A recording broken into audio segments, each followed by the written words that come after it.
For full episodes of the Diverse Mentality podcast, check the links in the description below. The full video version is available on the main channel, and the audio version is available on your favorite streaming platforms such as Spotify, Apple Podcasts, and more. Speaking of music and music artists, Young Thug got on the $1 Million Worth of Game podcast again, and they basically asked him, who are your top 5 rappers? And I know a lot of people are going to be upset at this list because this is Young Thug. Don't expect I guess, old head thinking, if that's the case, or just old school hip hop thinking. But this is who he reveals as his top.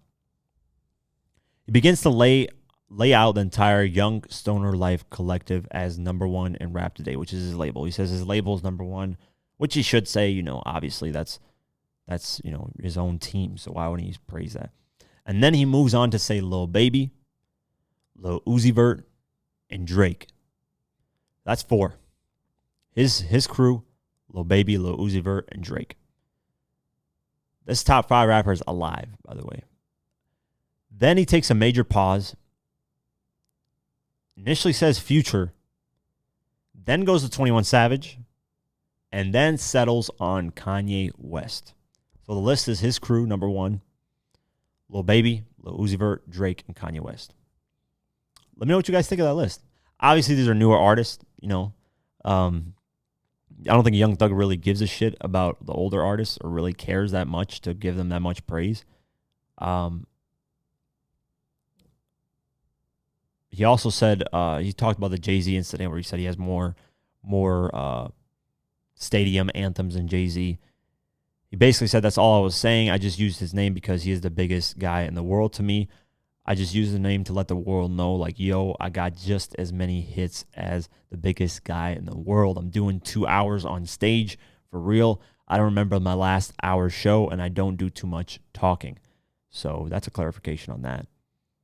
But another thing that happened in the interview was Young Thug bet with Gunna that 6ix9ine was going to snitch.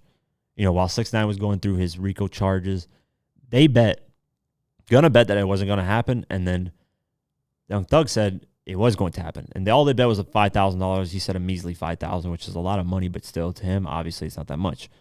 What ended up happening, though, is obviously Thug won that bet, but then they ended up betting again on top of that bet.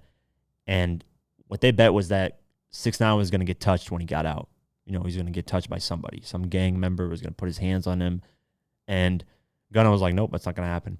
And obviously, Thug lost that bet. So that $5,000 he won, he lost again. So he basically didn't win anything. He said, I bet him $5,000 that something was going to happen to him too. I don't know why I had that belief. I bet it $5,000 that something was going to happen. He's going to get beat up. He's going to have to run out of the club. Something's going to happen. I lost that fucking bet. Then them pussy-ass guys let that guy in the club.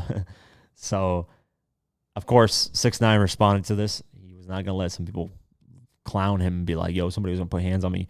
He put a photo, which is a Photoshop photo, I believe. I don't know if it's real or not, where Young Thug's like leaning over and kissing, and he has like makeup on. And he says, these the real guys in Atlanta 2021 slat with laughing emojis and the snake emojis.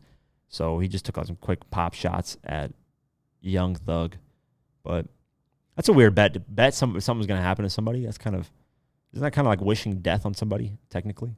But I mean, people don't care because it's 6ix9ine. They're like, who gives a fuck if hands are put on him? But that is kind of weird. I probably wouldn't bet on something happening to somebody.